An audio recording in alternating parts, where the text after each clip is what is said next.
Hey everybody, welcome back to another part in the restoration of my 1978 bus.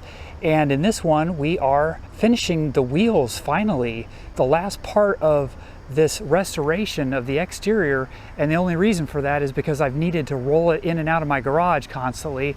So I finally was able to take some time, get the wheels and the hubcaps painted and restored, and have them wrapped in all new tires.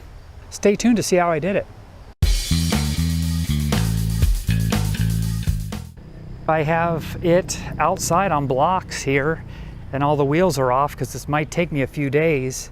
Well, it might take me a good part of the week to get these wheels sandblasted, prepped, painted, and then new tires wrapped on it. There's a little bit of overlap in the video. On my last video, you would have seen how I got the blank out windows put in. I only got the one put in and the other ones not yet, but they're coming in the next couple days. So this, and it's not supposed to rain, so this will be fine. Yeah, so here it is in my little side area here. If you recall the video I did when I painted the car, I did all this Raptor truck bed lining, but I taped off all the major stuff here. Well, it looks a bit ugly, and there's lots of white overspray from the paint. So what I'm going to do is I'm going to get some paint, maybe a spray can of Rocker Guard and some other black paint, and just touch this up and just clean it up and make it look better. Clean up the brakes again. You could see in the rear here, I got overspray all over here. I'm just going to, re-prep, touch that up, black it out, and make it look good again. Okay, at this point I got the rim sandblasted, and I'm just trying to finish up some of the wire wheel stuff. I was able to remove the bead on two of them with my slide hammer, and it worked best when I kind of anchored it with my foot and then just pounded on it. But two of the wheels I could not break the bead on at all. What I ended up doing is I put a car up on my lift and I slid the tire under the lift. Then I lowered the lift down to crush the tire and de-bead it. And now I'm wondering why I even need that slide hammer. So that was really cool. Then to get the tire off the rim after you've broken the bead, so what I do is I put the black bar in first and try to get the bead started over the rim. And then I put my little gray flatter bar in, and then I basically punch on that all around, and eventually that gets it to pop the tire over the first part of the rim. Then once you get to there, then you have to get your bar in similarly, back behind it again, and then back behind the second part of the rim, and repeat the same thing, and then the tire comes off. So once I was finally able to get all four tires completely off, then I removed the rubber valve stems from everything, knocked off any of the balancing weights that might have been on there, and then to the sandblasting. So the sandblaster I'm using, as a review, I've done videos on this before, but the sandblaster is a cheap Central Pneumatic Harbor Freight 60-pound pot thing. And the cheapest blasting media that I could find is this stuff from Menards, this Black Blast. It's about $10 for a 50-pound bag. Now, if you've ever tried to use one of these 60-pound blasting pots and you gave up on it, I completely understand. But here's how you make it work. You have to sit right near it. You obviously turn the main valve on to let the air pressurize the pot. And then the first thing I do is, after the pot's pressurized, is I work the valve underneath and open it up like maybe an eighth or a quarter turn, so that the pressure on the pot starts spraying the media out. And then once it starts doing that, you feather the top handle for your gun air, and you go about halfway out with that, and then start blasting. You'll have to keep your hand kind of at the bottom valve, the media valve, and every once in a while when it starts getting choked up or whatever, you kind of feather it in and out. And that's the best way to use that gun. I was able to get through all this work and probably used about 2 bags. So that put them in this condition here, where they're sandblasted both front and back. And then what I'm doing is I'm just taking this little wire wheel, and for about 5 to 10 minutes per tire, kind of going over it, and then getting around the sides and everything, make sure this is polished up where the sealing area is, and cleaning up any of this, any of that gunk with for the sealing area. And this is what they look like once that's done. They look pretty much brand new, and all I have to do is degrease and prep these, and they're ready for paint. So I'll bring you back in when I get all 5 of these rims prepped and painted. I got these painted up last night, and then today I moved them into the garage here. There are the painted rims there again. So what I did was I went over it with the Eastwood epoxy first, and then when that flashed, I immediately hit it with the Tamco single stage, the same color as the body. They look pretty good. I got them inside and out. I did get quite a bit of runs, quite a few runs mainly on the sides. I got quite a few bad runs, but it's mainly on the sides. So the only thing I'm going to do is give them another couple days to cure, and then I'll wet sand the areas around the edges here that the tire seals to. So that way there's no issues with the tire sealing. But yeah, other than that, they're done, looking good. And here are the 5 tires. And I've had these for a little bit. I'll have a link in the description, video description.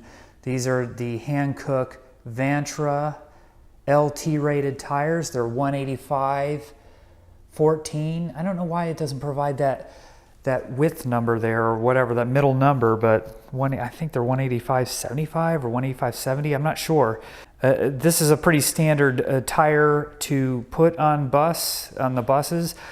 One other thing I'm going to put on my video description is a link to a great resource that a guy wrote up about tires for Volkswagen buses and what different brands and models should be used. And this was just one of them, and they're reasonably priced, and they're load rated properly. So the biggest thing with these tires is you have to get, especially if you're using the stock 14-inch rims, is you need to get the load rated tires. And again, that article that I'll link in the description will explain that about what kind of load rating you need, but these meet that specification or exceed it.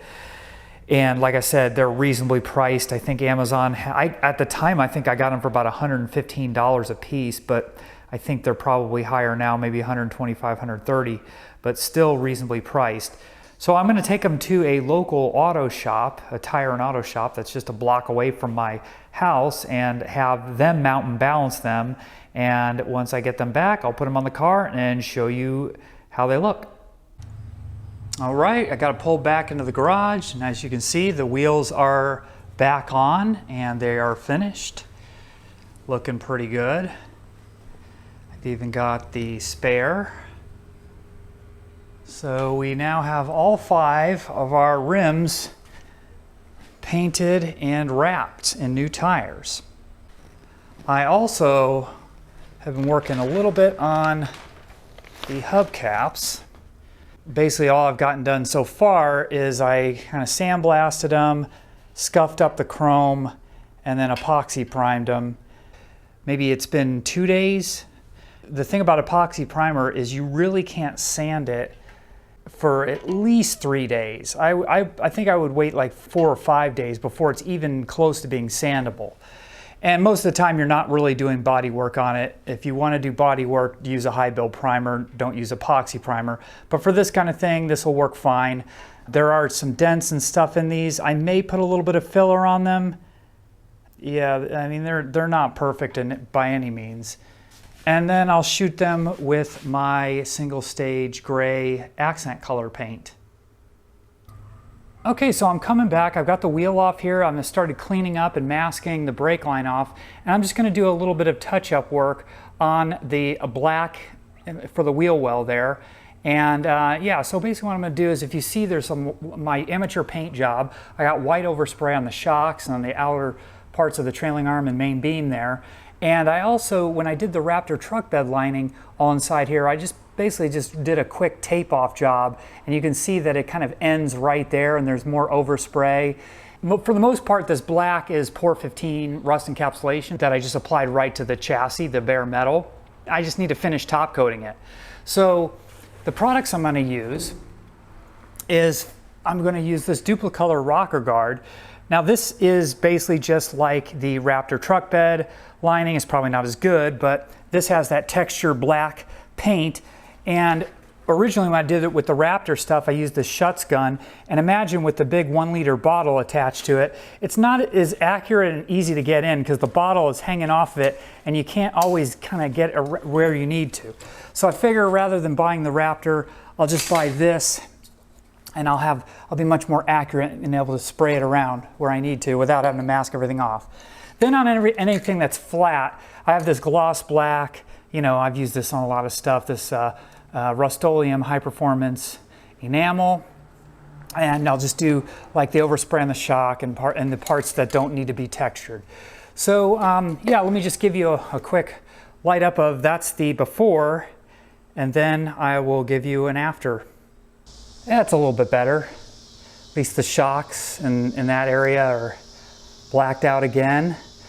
The rocker guard is not nearly as textured as the Raptor truck bed lining. It's a little bit smoother, but it does help transition that a little bit better right there. All right, well, here's a before of the rear, one of the rear sides here. As you can see, there's quite a bit of overspray on the trailing arm, a little bit up there on the bump stop, and then the shock really needs to be repainted. So doesn't look like there's any issues in the truck bed lining, so I don't think I'll spray any rocker guard back here. Let me get going on that. Okay, let's see how it looks.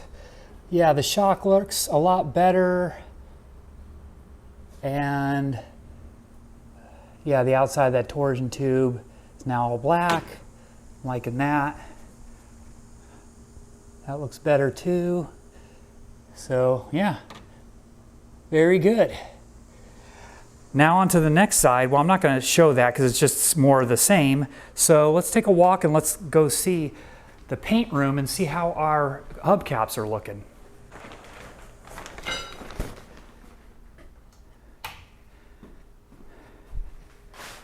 I did a little bit of body work on them. Not perfect. There's still some high spots. I didn't do blocking. I mean, I didn't guide coat it or anything. These look good. Yeah. All right, let's get these put on.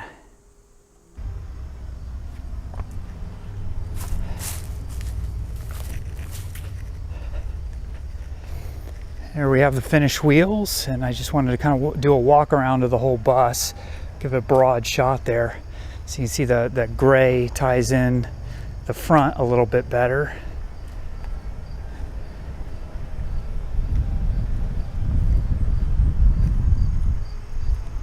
And that's the finished exterior.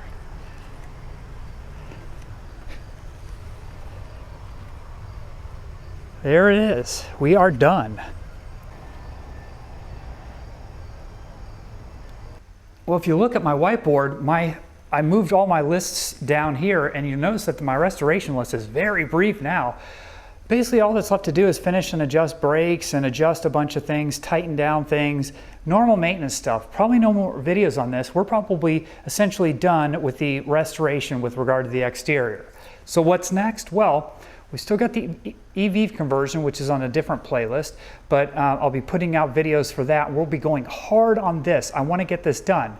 Now, you know that I have to build a battery box, install the batteries, the BMS, and in order to get this thing actually running.